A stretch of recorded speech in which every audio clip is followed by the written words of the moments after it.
This is the Authority Company Podcast, conversations with leaders that are designing our future. Hola, I'm Joe Pardavila, and I've got Emil K. Everett on the show today. Emil is the author of the new book, Leading with Trust, the 12 Elements of Achieving Peak Performance. We've got a lot to get to, including leadership styles, radical transparency, and the elements it takes to achieve peak performance. Emil Everett, welcome to the Authority Company Podcast. How are you? I'm doing well. Thank you, Joe, for having me on. I appreciate it and looking forward to the conversation.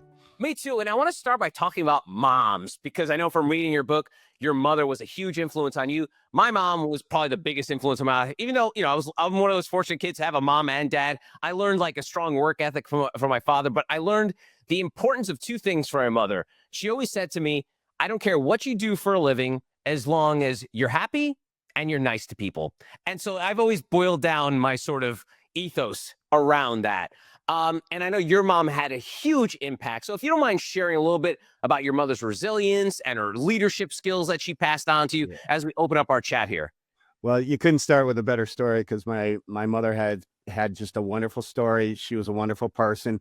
She was very successful. She was an individual. I had a grandfather that was, it's kind of an interesting story. He actually left school at the age of 5 to help out, or at the age of 9 to help out the family.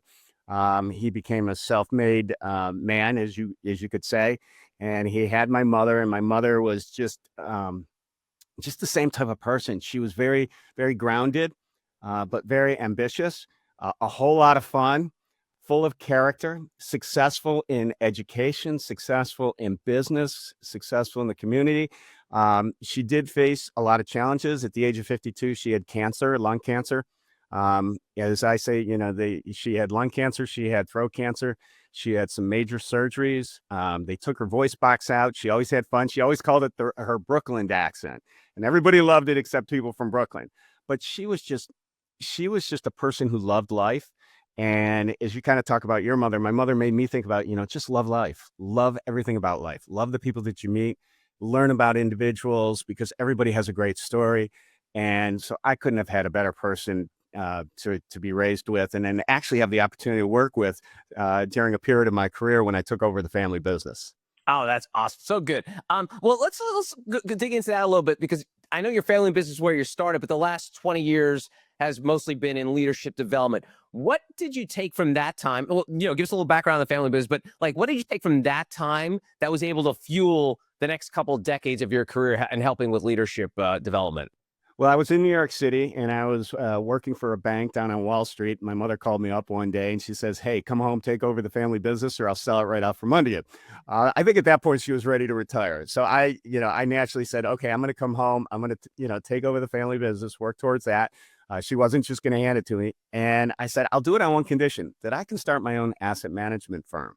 So at that time, I went home, took over the family business, started learning about that which was an insurance business, started the asset management business at the same time, had that, start growing the business, it kind of took a hit when she did have the cancer. So when I came back into the business, there was a huge growth spurt there. There was a growth on the asset management side. And I really learned a lot about leadership during that time period. And it just kind of fueled me into a passion of understand what is it that great leaders do, so I could learn myself. And then when I moved to New York, I had met my wife. We were in the process of selling the insurance side of the business. So I took my asset management business to New York. And that actually led to starting to actually be called into other businesses to help them out and understand how they can better run their asset management businesses. So the business took a transition from actually asset management to more consulting. And so finally, I unloaded the asset management business and went full time into doing the consulting, the training, the coaching, the leadership, sales, and negotiation for a lot of asset management firms. And then it really broke into other areas as well. Wow, a great story. That's awesome. So now we're going to dig into the leadership part, and Right. I want to start with sort of the current state of leadership. And I know there's a lot of ways to skin a cat here, but I want to start by talking about during the pandemic, we sort of saw this embrace of, empathetic leaders, transparent leaders, And something that probably leaders should have been doing their entire lives, but it took like a global pandemic to kind of like shake them and say like, hey, remember, you're still a human regardless of what kind of title you have. But now there's like a bit of a sea change, Emil, and it's about that the leader's always right, and don't ever disagree with the leader. There is this weird fascination where almost the leader of a company or slash country, if you want to go there, has this sort of impervious shield that you can't question what they do, or you'll be struck down, or you may get fired. I mean, and this is what you do for a living, Emil.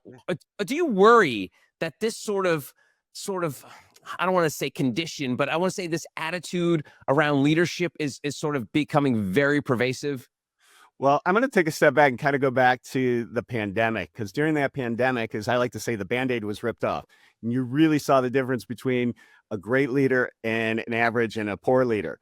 And what I mean by that is how they responded to their people. And were they showing that empathy? Were they picking up the phone and calling the people that take care of them? Were they connecting with them? Were they, as I think back on the insurance business we had, as somebody called me up and said, Emil, I was in an accident. It wasn't, okay, let's file the claim. It's no, how are you? What do you need? How can I help you? What can I do for the family? It was an immediately care for them first, and then let's get to the business. And we saw the great leaders do that in the pandemic, and the Band-Aid was ripped off on the bad ones because they were like really worried about, how do I make this business survive? How do I protect myself? So you saw that dichotomy there. Then as we came out of it, and you see this a lot in politics, and I have a political background as well. You see on both sides of the aisles, the leadership of both parties really have this, top-down mentality, where you really want to engage the people around you to really understand what's going on in the world and how we need to react to the things that are going on in this world.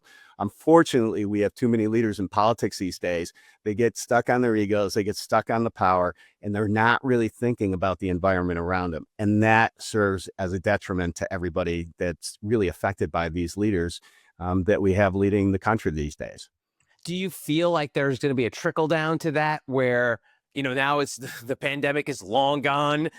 We do you remember leaders during the pandemic? We're going to be a 100% remote workforce. We want to embrace families to have, a work-life balance. They don't have to come to the office. And then they woke up one day and they looked around. They're like, wait, we spent like $10 million on this building. I want to have people back in this office. And then all of a sudden, all those leaders that were so sweet and caring didn't care so much anymore. I almost feel like the reset button has been reset again to like the cold hard facts of leadership. Yeah, and here's the funny thing: when the pandemic hit, we all went remote, and then after the pandemic, as you talked about, it's like, hey, let's get back in the office. And then there were these huge arguments over, should we be in the office, should we be remote? That's where leadership really steps in, because, and I write about it in my book, it's really understanding, what's the vision of how we see this organization operating, and how do we orient the organization towards that? And then talking about agility and understanding, hey, this pandemic's probably going to last, first we thought it was going to last 2 weeks, but then it extended out for a couple years. But leadership was so focused on trying to make the business, how can I say, survive, that they weren't really thinking about, how are we going to respond after this? And you can really tell the difference between a great leader who understands, okay, we have problems we're addressing now, yet we also got to keep that eye open and understand, what are we going to do afterwards? And very few leaders are really good at that. And it's exemplified by leaders you look at that turn around a company, but once the company's turned around, they're usually not there very much longer, because they don't understand the dynamics of the afterlife after that turnaround. So it's very difficult for leaders to really embrace both sides of that, understanding, hey, what's going on now, and understanding that and reacting to that, being agile in that situation, and then thinking forward, and then what do I want this to look like, and can I orient the company to be there? Nice. All right. So you write about character versus skills in the book, and you define 5 character elements. Let's break those down real quick, and then we'll get into the argument of character versus skills. Yeah, I talk about the individual. You look at individuals, and it really comes out of a conversation I had with a NFL executive years ago.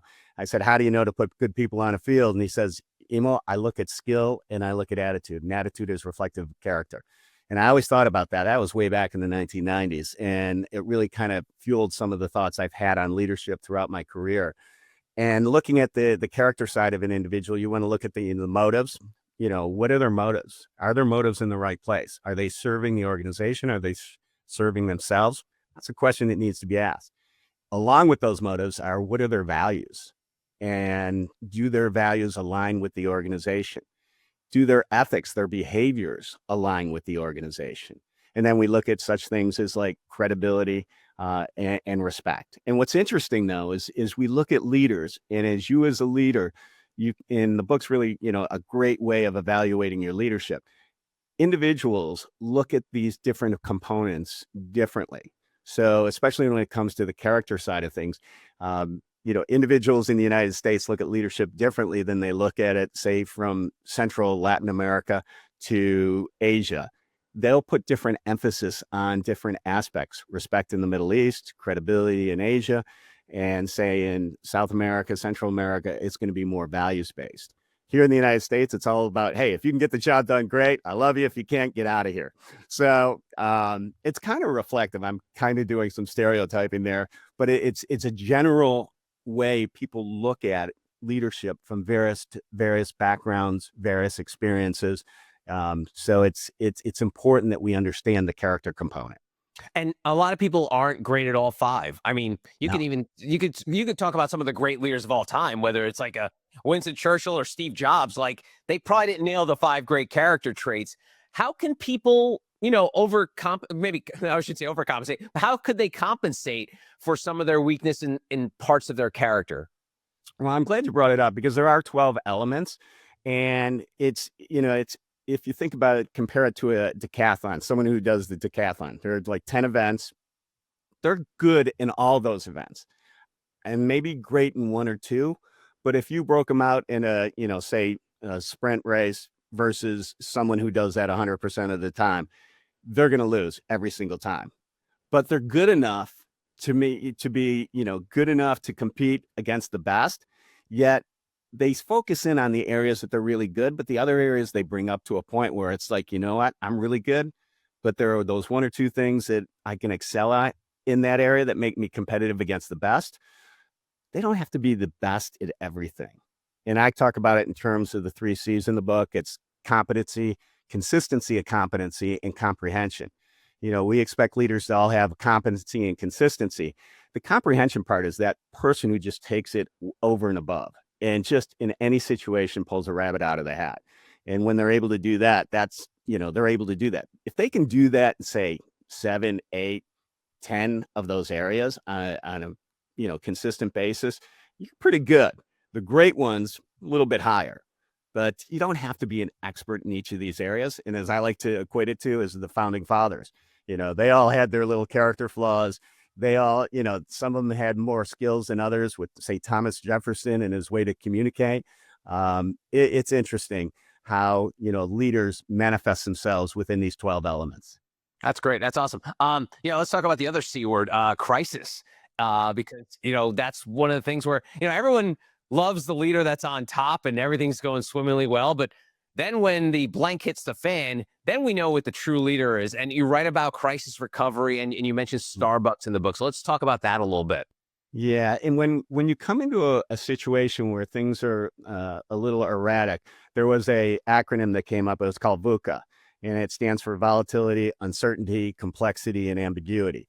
And it was created by the government after 9/11 in analyzing the situation and being able to respond more quickly to it by isolating where do we need to go to understand what is going on. And by taking a look at what's going on around you and understanding the environment, you can then start to say, okay, what do I need to do here? And then you can make a decision, see if it works, maybe, reverse the decision, but at least you're making decisions and you're moving. You're not standing still getting run over. So you make decisions, you change it up, and you keep going until you get that winning formula back. And then you start observing things again. There's a famous thing called the OODA loop: observe, orient, decide, and act. And if you continually just do that in the cycle, especially in a time of crisis, you're going to be more successful. Now, the situation with Starbucks you had with Howard Schultz is he basically He said, you know what? This is not the company I know.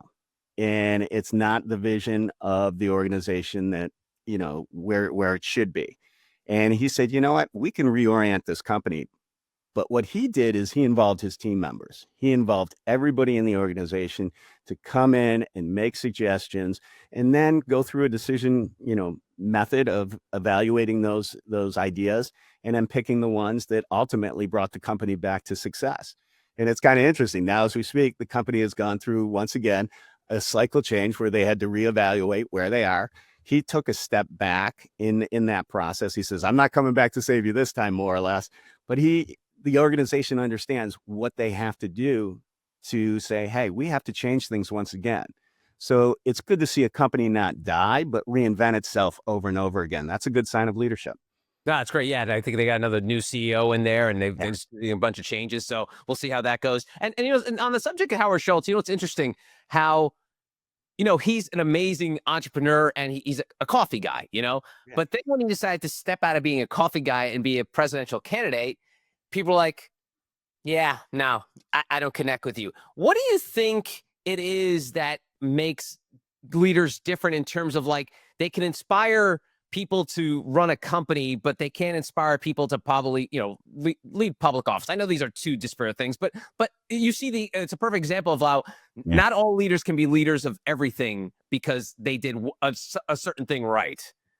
CEOs, for a large part, they have what we call transferable skills. And for the most part, they can do that from one organization to the next.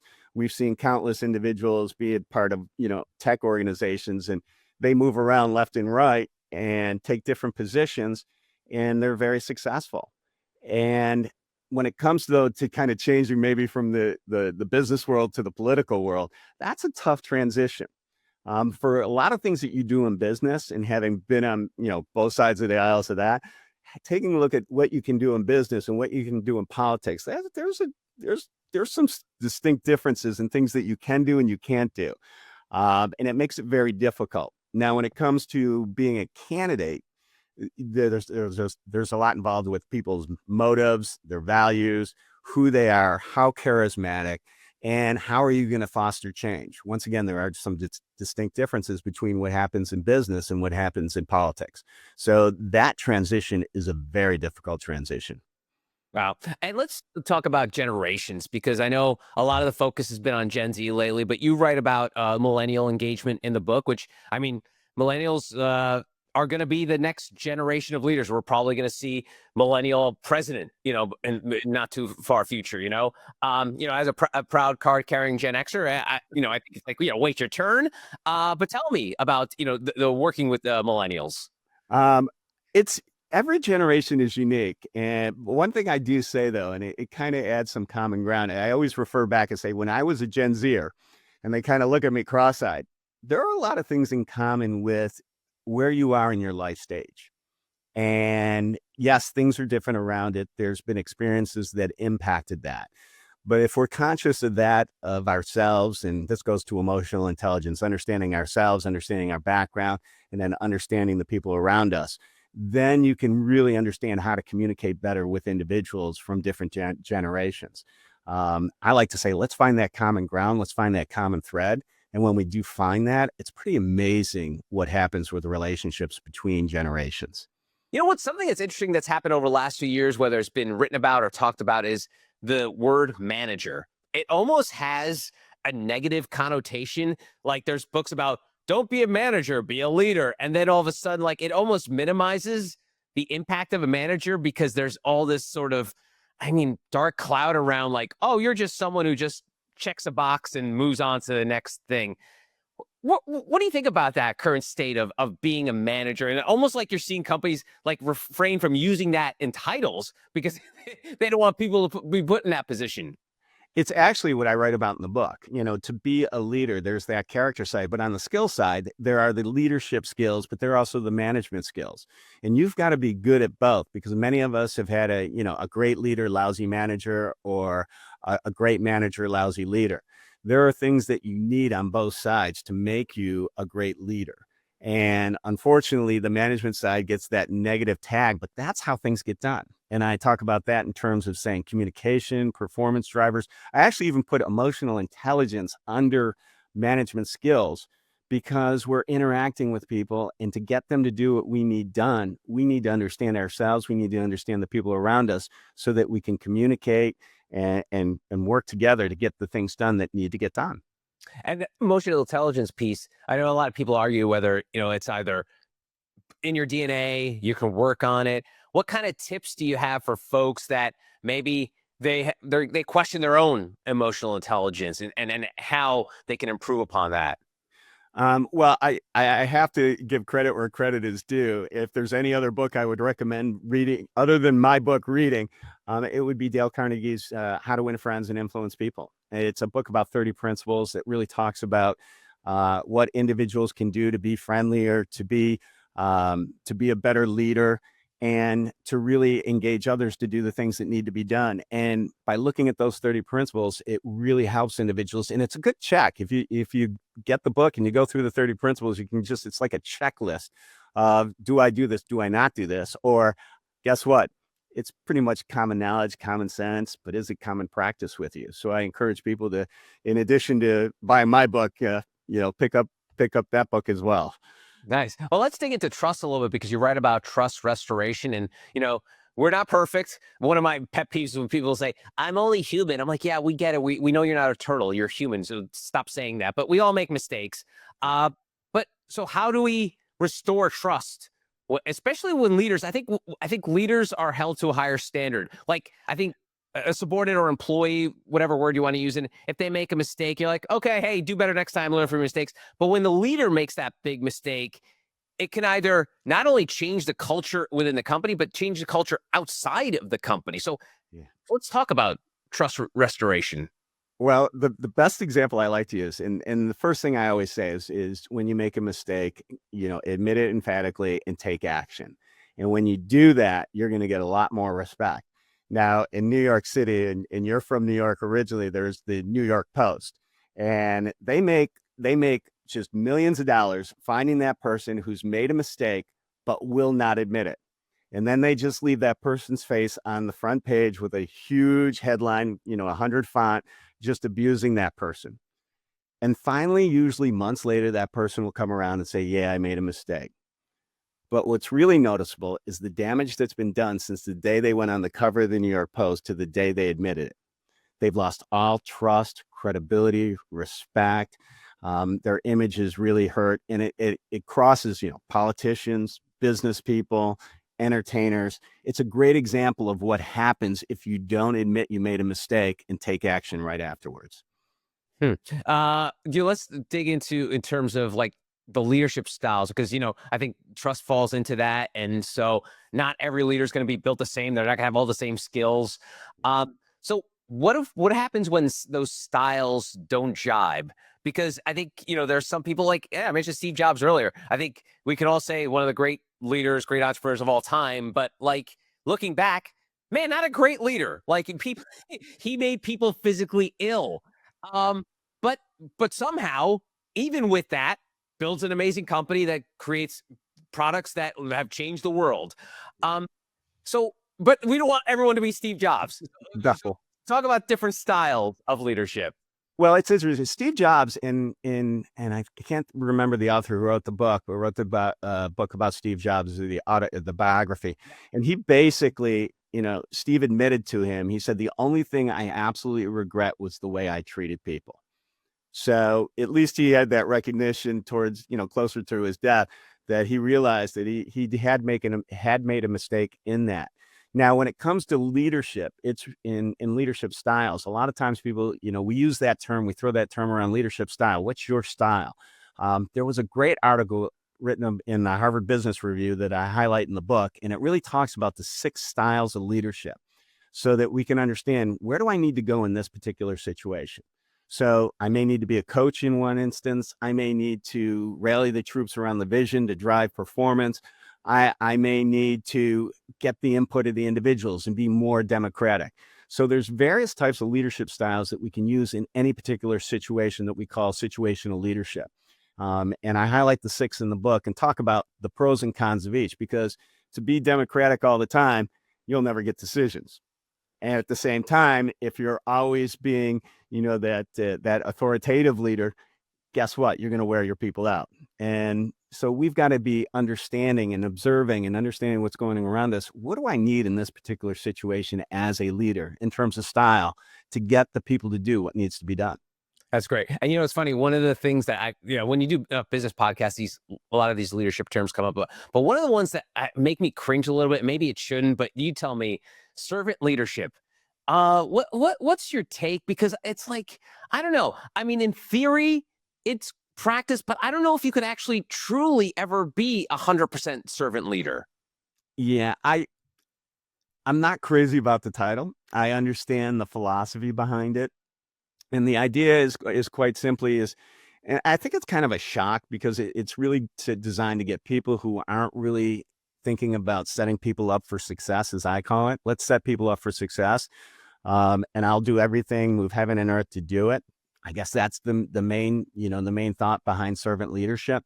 I would probably pick a different title. I'm not sure exactly what it is, because it doesn't really justify everything that a leader does. It almost makes them subservient, which, yeah, in a way we want to, but I'm like, I think what you want is a strong leader who sets people up for success, that allows them to grow. As John Quincy Adams said, do more, learn more, become more. You're a great leader. So I get the idea of it. I'm not crazy about the title either. Oh, good. I'm glad it makes both cringe. All right, good. I mean, nothing wrong with it. I just feel like there's something not 100% right that jibes with me, and it could jibe with other people. I just wanted to share that. Yeah, it goes to the leadership styles as well. There are times when we want to step back and let them lead and be that servant leader. At the same time, there are times when we need to step up and really drive the organization at times when we need to drive it. So. Okay. Yeah, good. And one of the styles I think I want to go back to is something that Netflix made famous, and that's radical candor, or radical transparency. You write about it a lot in the book. And man, again, I think this is one of those servant leadership where, like, in theory, yeah, that makes sense, but like, there's so much nuance. Like, as much as we want everyone to think that radical candor and being completely transparent is black and white, man, there's a whole lot of gray in between there. So dig into that a little bit, and how sort of this radical transparency can backfire on people. The idea is really, you need to have, how can I say, a lot of respect for each other. There's certain things that need to be in place, and this goes to emotional intelligence. If people are aware, if they understand themselves, they understand the people around them. When you have that radical transparency that I talk about in the book, what it allows is for freedom of information, a lot of feedback, both positive and constructive, instantaneously. Ray Dalio did it with his hedge fund, and they literally scored it on iPads. I believe in the decision, but I believe in the other person more than the person who has the good idea. I mean, they were breaking this down on so many different levels. It was pretty incredible. Yet the idea is, hey, if we build a culture where we respect each other and we can be candid with each other, and we can do it in a way that allows us to transfer this information so that we all learn, we all grow, we don't take it personally, we can build a strong organization around that. So I understand the concept of it. It is very difficult to implement, but it takes a lot of, I would say the foundation of it is emotional intelligence. Yeah, no doubt. And also the top down, bottom up, like you were talking about earlier. Like, I think leaders who want to preach this are like, yes, everyone below me, radical transparency, but whatever you do, don't be radically transparent with me, because that's what leaders may like to have that in terms of their teams, but maybe they don't like to back at them as well. Well, it's fun because I can't tell you how many countless leadership programs. It's like I'm sitting there with the participants and they're like, our leadership should be in this. And it happens all the time. And actually the great thing I love about what I do, especially, is when leadership actually joins with the participants in the program. Right. And you make it that environment where people can be open, they can say things, and it's a huge growth experience. It can be high risk, at the same time, it's high reward. And it's great to see when leadership joins. You don't see it as often as you probably should. But as I like to say to the people that are there in those programs, it's like, hey, you're the force of change. And if you go back to work and you don't implement the things that we talk about in the programs to create the change, don't complain, because you are the change agents. And as I like to say, it may take as long as a generation for an organization to change. You look at individuals that are boomers, the impact of their leadership styles in the way they led are still being, utilized today with Gen Zers. And that in itself is kind of surprising. So, there is this, I learned it from my boss. They don't know anything else and they do it on to others. Most people have never received leadership training. So that's why I do what I do, because hopefully we can create that change. Wow. All right. Well, Emil, I like to wrap these conversations up by taking folks behind the dedication of the book. And you dedicate yours to my three boys, Colton, Dylan, and Hayden. May these words guide you throughout life in leading yourself and others forward. Tell me about why it was important to dedicate it to three boys. Well, I mentioned it earlier. A lot of people, a vast majority of people in leadership, less than 40% get any kind of leadership training. And in essence, I wanted to write this book for them to say, hey, when your opportunity to step up comes, I want you to have that opportunity as well. So to kind of set them up for success. So when leadership presents itself, they're not going to be afraid. They're not going to be hesitant. They're going to say, hey, at least I got some idea of what I need to do to take that step forward. So, and I've had the three great boys, they're just awesome. And I just want to set them up for success. Awesome. And he is Emil K. Everett. The book, Leading with Trust, the 12 Elements for Achieving Peak Performance. Emil, thanks so much for the time. I really appreciate it. Joe, thank you. And that'll do it for this episode. If you want to find out more information about Emil and our other amazing authors, go to theauthoritycompany.com.